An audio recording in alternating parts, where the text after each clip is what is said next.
lesson in the end in the art of finishing, and that ends another memorable weekend then in the Premier League. This is how it all played out. Champions Manchester City put 5 past 10 men Arsenal, who had Granit Xhaka sent off. New boys Brentford got a draw at Aston Villa to remain unbeaten.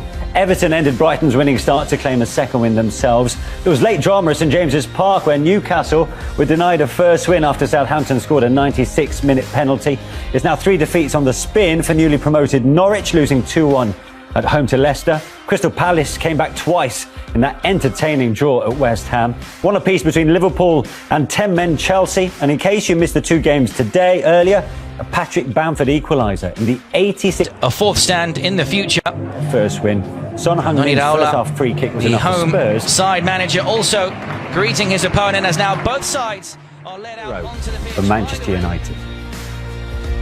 And it is Tottenham who go into the first international break top of the table with the perfect start so far. The only side to win their first 3 games.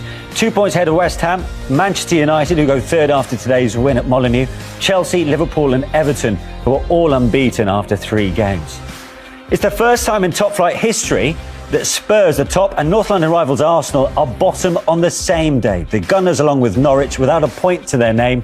Newcastle, Burnley, Wolves, Leeds, Crystal Palace and Southampton, all still winless so far.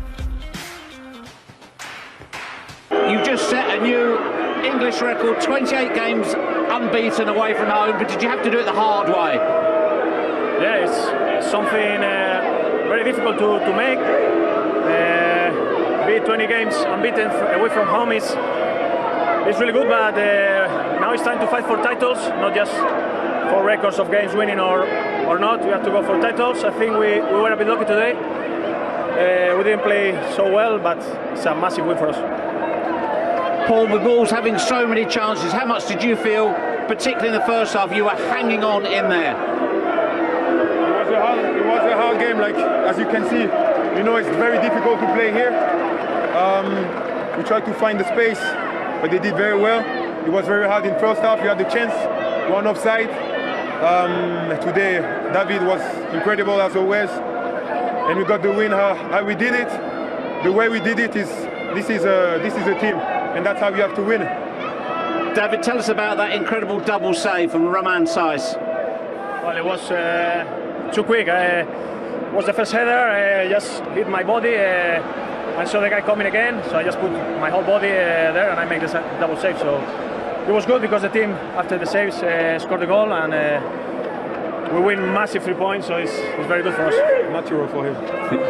Paul, Wolves were very unhappy about the challenge before the goal from you on Ruben Neves. What's your view on it? My view is this is Premier League. It's a 50-50. Every weekend that's happening, and today it was like a question. If it was a foul, it will be a foul. If it wasn't a foul, I went 50-50. We win the ball and we score. I don't see. I need to see it again, but I don't touch him. Of course, he wasn't involved today, but what are both of your thoughts on the arrival of Cristiano Ronaldo? Who?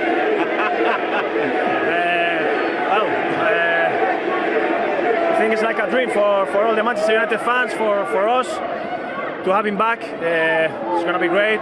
It's already great. You feel in the atmosphere, and hopefully he can bring something special as well to make the team even better. So it's great to have him. What does he bring, Paul? Well, everybody knows that he's already a legend in this club, and he's coming back. So obviously it's huge for us, for the club. And he's going to bring his experience, his quality, and obviously when he comes, you know, the level goes up. So we're really pleased that he's coming. But the most important today was the win. So when he comes, we keep this mentality of winning, and we keep going. Thanks for your time, guys. Thank you. Thank you very much. I've not pulled that back and said that's not a goal. It's a disgraceful decision, because that is a dangerous tackle. OK, let's speak to Dermot Gallagher, former Premier League referee in the Match Centre. Dermot, always good to see you. Having seen that a second time just then, Dermot, it looks like Paul Pogba's off the ground. Should that have come into the thinking on the decision? So, first of all, actually, I should have asked you, should that have stood? Was that a foul or not? The more I look at it, Manish, the more I'm convinced it's not out of keeping with how they've refereed the first 3 weeks. I think, without doubt, he gets a nick. You see here, as Neves plays the ball away, you see the boot raised, like Paul said, but the toe of his boot catches his pad. There's no doubt you see the pad move. I think Mike Dean's looking straight at it. He looks straight at it. He considers no foul immediately. You see here, it's almost as if he nicks across him. And I think there is contact, there's no doubt about that, but I don't think it's a massive amount of contact. Mike Dean, as I say, is looking straight at it. He makes the view no. The ball goes on, ends up in the net. That's the consequence of the decision. But when the VAR looks at it, I think they've got to concur with the referee because he has the best view, and I think the on-field decision is the one they have to stand by. Dermot, yesterday on the Liverpool-Chelsea game, the referee pitchside was offered a freeze frame. If he was offered that freeze frame of that contact of the boot on the shin pad, would we have got a different outcome? Difficult to say, Manish, because the referee did see the images moving before he saw the freeze frame yesterday. The freeze frame was to show the point of contact on the arm. I think with this, you've got to see the nick-on thing. You've got to see how it catches it. As I say, Mike Dean's close to it. He will have heard the noise as well, so he will know how much contact was made. And I think that plays a big part in the VAR deciding, has he made a clear and obvious error? And on that basis, I don't think the VAR can say he has. OK, Dermot, stay with us because we can get the Wolves' perspective on that controversial incident. Here is Ruben Neves. You were very unhappy in the build-up to the goal. What's your view of what happened? Everyone saw it. Everyone saw my leg. I don't know why, to be honest with you. We always do meetings and everything about referees, about VAR. I don't know why. They said before the season starts, they will look for contacts. If the contact is strong enough, they'll give the foul. I showed them my leg. Just their decision now. I think maybe because last game it was a foul before Southampton goal. Maybe. Now they did the opposite. But I'm not here to talk about the ref. Everyone saw my leg. I showed to the ref. I showed to the assistant ref. So I cannot say anything more. That's their decision. Was there a delay in the contact and you going down? Yeah, of course. Because when I asked the ref why he did it. I was delayed because I didn't know where the ball is going. So if the ball stayed there, I need to react. But when I saw the ball going away, I went to the floor because he hit my leg. And I said that to the ref after the game. He said, "You both go to the ball." And I said to him, "Yes, we both went to the ball." But I was the one who touched the ball. So we both went to the ball. I touched the ball, he touched my leg. It's a foul. It's a clear foul. Nothing more to say. Dermot, I just want to ask you if that foul occurred last season, because we're going into this new campaign with what is a higher threshold on fouls. Would that have been given in the last campaign? I would say probably yes. I think what we saw last season, contact like that was penalised, and that's why we saw so many penalties given over the season. But, you know, this is a fresh season, that the bar's been raised.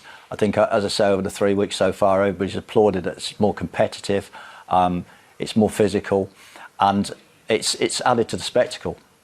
Tim, has that threshold become too high on that example? I mean, I want to see tackles. That's what we used to do. You have to get up and down. I think the crowds are back there. There's more emotion in the stadiums. I think the tackles are going to go flying in. I think they have to referee it accordingly. So it's a more difficult job to referee with a crowd there now than it is in the last couple of seasons when we've seen no one in the stadium. I think he's absolutely right. Neves there said it himself. He was looking where the ball went. Now, if that broke to a Jimenez or to a Traore, he would have carried on running. But he's tried to go down to buy the foul. I still think it's a foul, and I disagree with Dermot. I think if you show him the freeze frame there, not only does he give a foul, he gives a red card to Paul Pogba. Really? No, I'm with Tim. I think there's on the freeze frame. No, but I think there's tackling and there's tackling. You know, as I said, the one with Fernandes against Southampton,